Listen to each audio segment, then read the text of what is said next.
Horace Henshaw here from the Pacifica Historical Society and today's host of the show, Footprints of Pacifica. We get together every week to discover and explore the lure and the lore of lovely Pacifica, its character and its characters. The focus of today's program is the 50th anniversary of Terra Nova's first football team. And here to help us reminisce about the first years of the program is Floyd Ganella, Terra Nova's first football coach. Floyd, thanks for helping us take a ride back to 1961. You were the first coach hired by the school and the very first athletic director. Perhaps you can give us a little bit of background. You've been in education for 50 years. So can you tell us how you came about being the first coach hired at Terra Nova? And also, what were you doing before you even set sight on the school? Well, thank you, Horace. I'm one of the fortunate ones because I was able to grow up in a community, go to school in the community, return to that community as a teacher.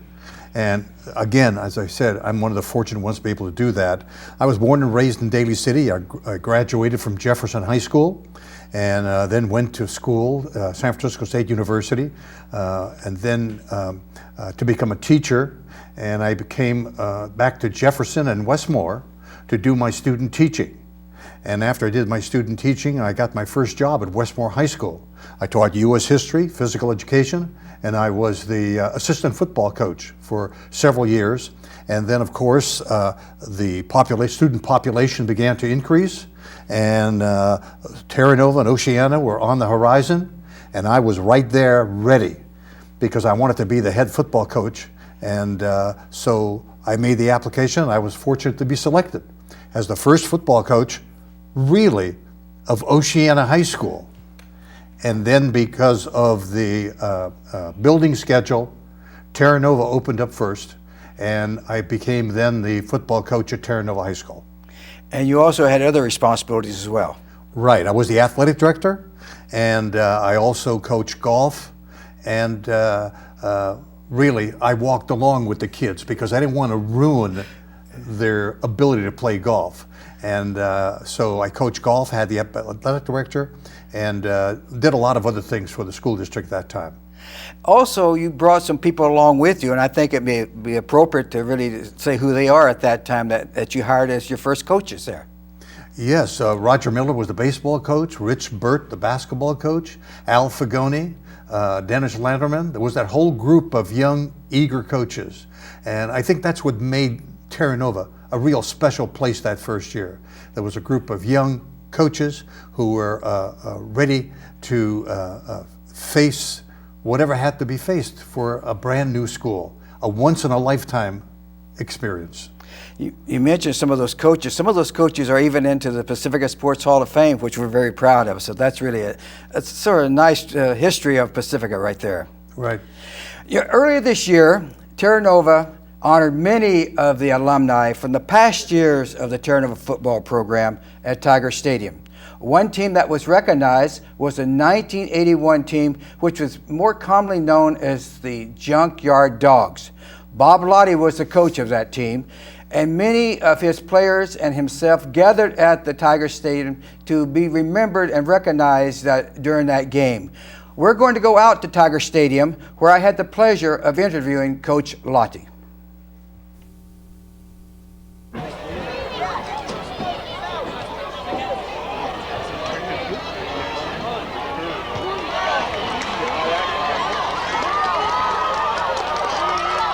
We're here at Tiger Stadium, home of the Terra Nova Tigers football team here in Pacifica. We're standing here with Bob Lottie, the legendary Bob Lottie, who coached Terra Nova for 9 years and winning several league championships and one Central Coast championships. He's also here tonight to celebrate his 1981 team, which was called the Junkyard Dogs. Bob, how did that all come about? A bunch of scrappy kids that reminded me of exactly that, a junkyard dog. Kids that were willing to do anything they could to get a hold of the other guy and get the best of him. And you had a bone that you brought down. Explain that. Oh, I forgot the bone. But anyway, at the end of the season, instead of normal trophies and that type of thing, I had a bunch of large beef bones. I had 40 of them, all boiled, and put a plaque on them, and I gave the kids a junkyard dog, and that's been our motto ever since. So it worked out really good. And you had a nice reunion with several of the players tonight. Yes, and that will continue after the game. Now, briefly, just explain that season. How did wrap it up, and how successful was it, and what led to the success? Well, basically, it was an undefeated season during the league. We had one tie against Half Moon Bay, and we had a tremendous defense. We went 5 complete games without allowing a touchdown. In our last 6 games, the most yardage gained on the ground was 8 yards. So they were really a bunch of tough kids, and they all did their job, and we were destined to be pretty good. We had good leadership. Billy Byrne, of course, was our quarterback, and he was our main cog, and he did a great job of controlling the game, and the rest of our kids rallied around him, and we did what we had to do. Now, you went on that next year, about 11 or 12 or maybe 15 of those juniors became seniors that next year, and you went into a very successful 1982 team. Yeah, that one on paper was a better team, but there's something about the Junkyard Dogs that I really enjoyed. Of course, I enjoyed all of them. Of course, my son played the last couple of years, but I was blessed with a lot of really good football players for 3 years. We only lost 4 games, so that's about as good as it can get. We're once again here with Bob Lottie at Terra Nova, and it's alumni night here at the field. And at halftime, the members of the alumni from all the years will be introduced, whoever has showed up here. So, Bob, we want to thank you very much for taking time to join us. You're welcome. Thank you. Ladies and gentlemen, Mr. Bob Lottie. Also, I believe Coach Bob Guerrero was also here tonight. Coaches that could not make it, Mike Gunning, and the late great coach, Harry Widener. All these coaches have been inducted to Pacifica Hall of Fame. And now for some of the players. Wide receiver, number 28, Ruben Ancondo. Defensive tackle, number 73, John Baggett. Middle screen drive. Wide receiver, number 12, Mario Balastrossi. Running back, number 47, Tom Bess. Defensive back, number 40, Larry Hum. Running back, number 25, Kevin Holland. Come on, you got it. Linebacker, guard, number 57, Scott Killer Johnson. Defensive back, number 24, Hot Rod Hunter. Tight end, linebacker, number 89, Vince Lottie.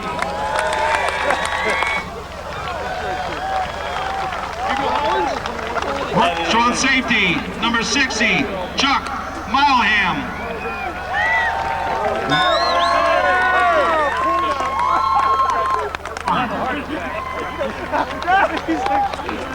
Guard, linebacker, number 79, Dan Angelina. Defensive back, number 26, Will Raccanelli. Defensive back, number 30, Phil Rigling. Defensive back, number 20, Alan Sewell. Nose guard, number 65, Will Kilblewhite.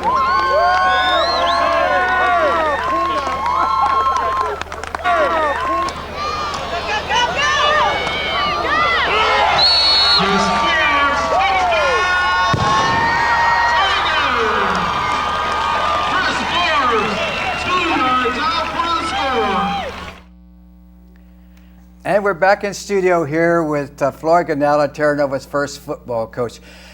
The field is the same location as you saw in the film, Floyd, except it's just really more high class, don't you think? That's for sure. That's for sure. I remember that well. Well, as I said earlier, Floyd was the first football coach here, and here is the 1961-62 yearbook, and here is Floyd as he looked as a member of the teaching staff in 1961-62. Floyd, you're probably one of the few coaches who had the experience of playing with a school that had two names. When the school opened in September 1960, it was called the Oceana Seahawks, with the mascot being the Seahawks. And then later, after Thanksgiving, it became the Terra Nova Tigers. Explain. Well, that was quite an experience. I, for the most part, do not remember this happening to other people at the schools. What occurred is that both schools were supposed to open at the same time. And they were developing the schools, and the schools were needed down here. And it was going to be two schools at one time. And it looked like that Oceana High School was going to be the first school opened up. Terra Nova would be a year later. And so we opened the year as Oceana. We selected colors and we selected a mascot, and we were known at that time as the Oceana Seahawks. And we played that first year as the Oceana Seahawks. We went through the whole season. Just before the Christmas vacation, it looked like that the schedules were going to be different in regard to the opening of the schools. There was some construction problems up at the Oceana site, and Terra Nova proceeded quite well. So it was decided that Terra Nova High School would be the first school to open, and that became the first school in Pacifica. And when I talk about Terra Nova being the first school, Terra Nova was all of Pacifica. So in mid-year, we changed the colors, we changed the mascot name, we changed everything. And so in mid-year, we went in a very short time from the Oceana Seahawks to the Terra Nova Tigers. And I remember well because the name was selected, the Terra Nova, the colors and the Tigers. And I remember that it was important for me at that time. I loved the letters TNT. And it was suggestions about, Terra Nova Trojans, Terra Nova Terrapins, Terra Nova this, Terra Nova that. But when it was all settled down, it was TNT, the Terra Nova Tigers, and of course with the colors, the Tiger colors. And that is really something that I can remember as if it was today. Well, football really is a high-profile sport of the school. I mean, you have basketball and baseball, but football really is a high-profile sport. How did the community feel about having a football team and playing every Friday night or every Friday afternoon, I guess? Well, first of all, this was Terra Nova. The community had been waiting a long time for a high school. And this was the high school. This was the football team. This was the community. I have been in education a long time. I've been in different places. I can tell you right now, I have never, in my recollection, have ever seen a community take hold of a school, take hold of a team. We were supported so strongly, all the kids, all of the people, the parents and everything. It was a situation that it's a once-in-a-lifetime situation. The community just grabbed hold of this wonderful school, all of the kids, and it really was a total community effort. Tell me about this big headline, Floyd. This is back in the early 1960-61. Tell me about this big headline of the Pacifica Tribune. The Pacifica Tribune and Bill Drake, who was the reporter and walked along the sidelines with me all the time, when we won our first game, he told me, he said, "You're going to see big headlines." And those were the biggest headlines I've ever seen. And I don't think the Terra Nova Tribune has ever had a headline like that. But that was a special event, Horace, a real special event in all of our lives. Tell me about that 1961 team, if you would. And I'm going to try and find a picture here that we have of you and some of your players. But tell me about that 61 team. The 61 team was just an outstanding team. It was a team that had been together for a while. It was a team that really had a lot of coordinated. In fact, the picture you see there were the three athletes, Dan Gentry, Dennis Carruthers, and Ron Mall, who made the all-league team. We had three people make the all-league team from this school, and I was fortunate enough that year to be named Coach of the Year.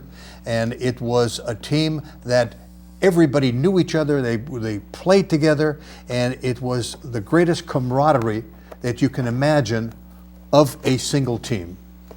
Now, you later in the '62, next year, some of your players stayed with you to go into that next year. Who were some of your outstanding players in the following season? The following season, in fact, the all-league was the following season. The team that we came in second, almost tied for the championship. And as you can see, this is a team of the first NPAL all-league team. And out of the 11 players, this school placed 3 players on the first team. And they were just these 3 individuals, Ron Mull, Dan Gentry, Dennis Carruthers. They were just outstanding players. And there were others. The quarterback Manuel Pick, halfback named Roland Eisner. I could just go on and talk about the individual players. They were just outstanding, but they had played together. They were a group that was really supportive of each other, not only in school, but as a team. Did we happen to have any of those early year football players or even athletes go on to accomplish something in collegiate football or professional sports? Not professional sports. A few went on and played some community college football, but there was none at that time who went on. They went to college and prepared for college and graduated from college, but did not go on to play any continuing football at that time. What would be your fondest memory of that early years? You must have many. I have a lot of memories. You know, you talk about teachers being close to kids. There's nothing in the world, there isn't a greater experience than being at halftime with a bunch of kids, the crowd's yelling outside, and the score's 7-6. And you come in at halftime and you're with those kids. The closeness that happens at that time is just incredible. I was fortunate. I had such great kids. I was close to these kids. They were close to me. So I can go on and give you experience after experience after experience, but I think the overall experience of that team and what we accomplished and the closeness of the players towards each other and the closeness of the players with me was something I'll never forget. Now, you went on to coach the couple, 2 or 3 years there. How did the teams do after you left? You left in 62, 63. Now we're playing 50 years later. In those early years, how did the teams do after you left? I think they did pretty well. To my best recollection, I can't remember how the teams lined up, but Terra Nova's always had a pretty good football team. I think for a few years at that time, when this group of kids graduated and they left, there was sort of a new start with a new group, and it was a little rocky at first.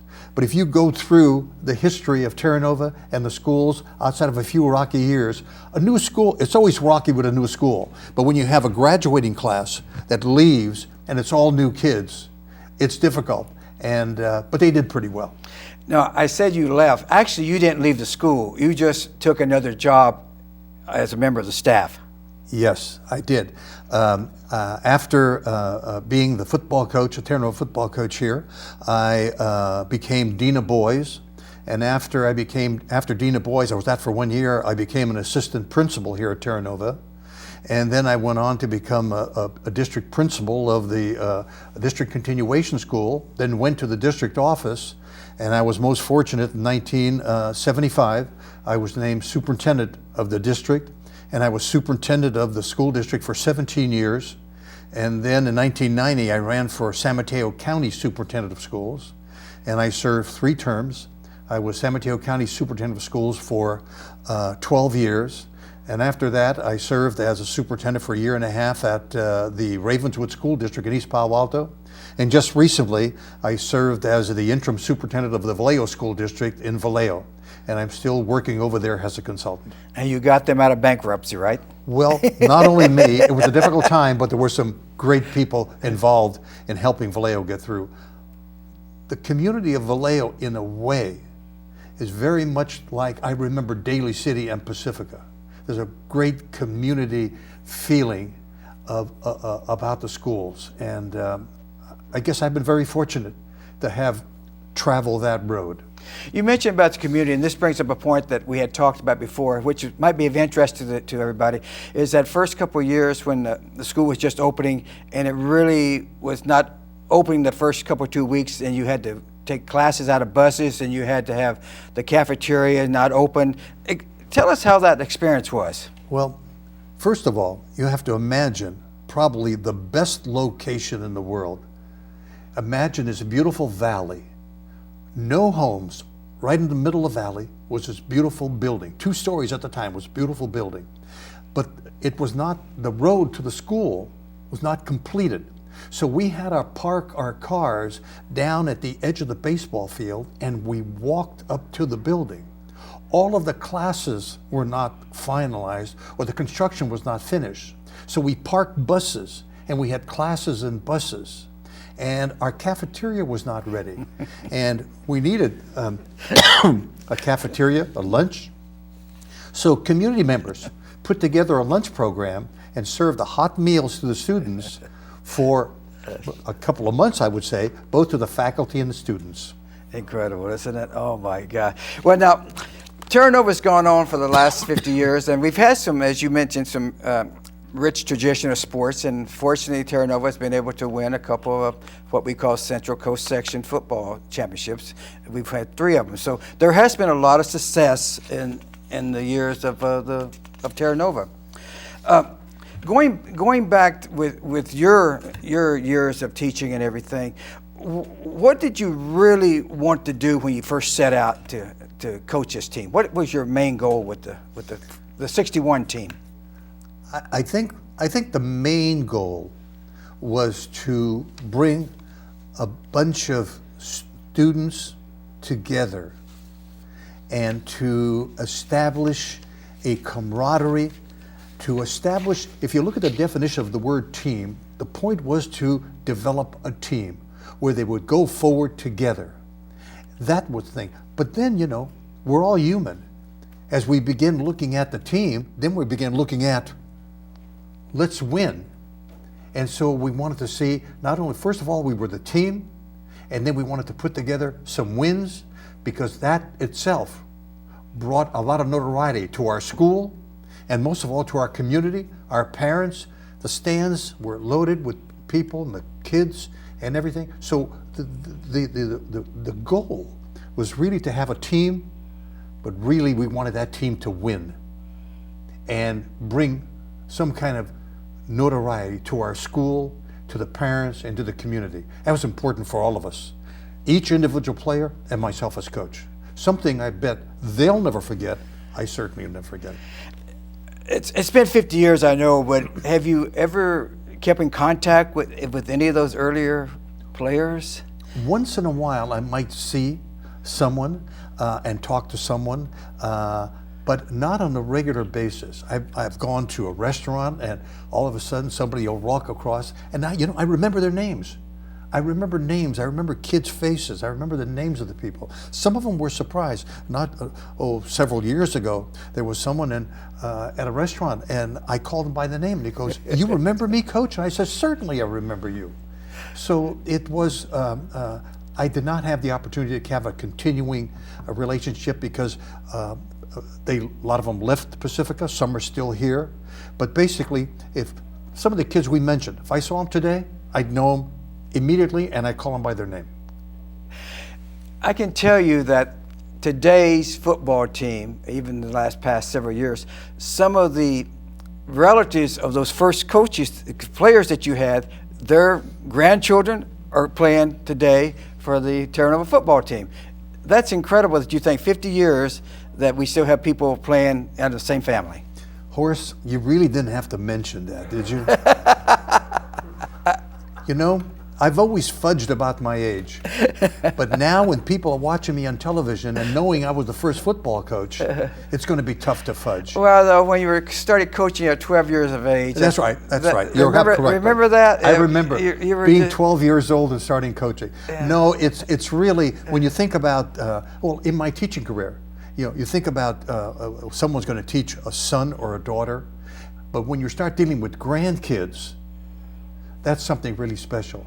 But what I just mentioned, I was really kidding, because it really warms me to think about that I had something to do in some small way about the lives of those students, about the lives of their children, and about the lives of their grandchildren, and the lives of their parents. So I really span several generations.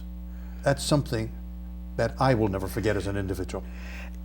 And I know, because I was at the football game just last week, and I was talking to one of the fathers who was there to watch his grandson play. His son had played, and of course he had played back with you in 1961. So that span of those 50 years sort of came to me like, boy, this is really history right here. No, that's history, and we all touched each other's lives because the parents of the team members were so close to all of us.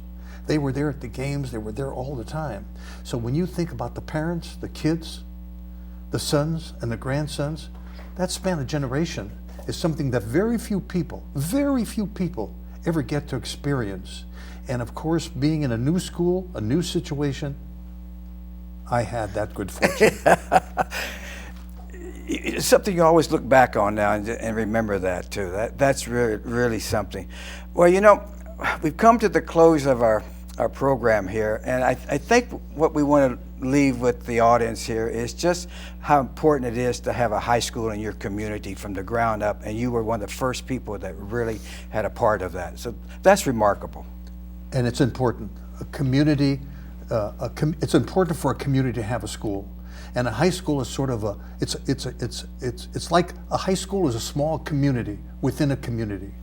And that's really important. Well, that's about all the time we have today, folks. We're going to thank Floyd Ganella for sharing with us the early years of Terra Nova football. And if you want to learn more about the Pacifica Historical Society and our many projects, our address is Box 752, Pacifica 94044, or visit us online at www.pacificahistory.org. Floyd, thank you for being here. Thank you. And thank you for watching our show.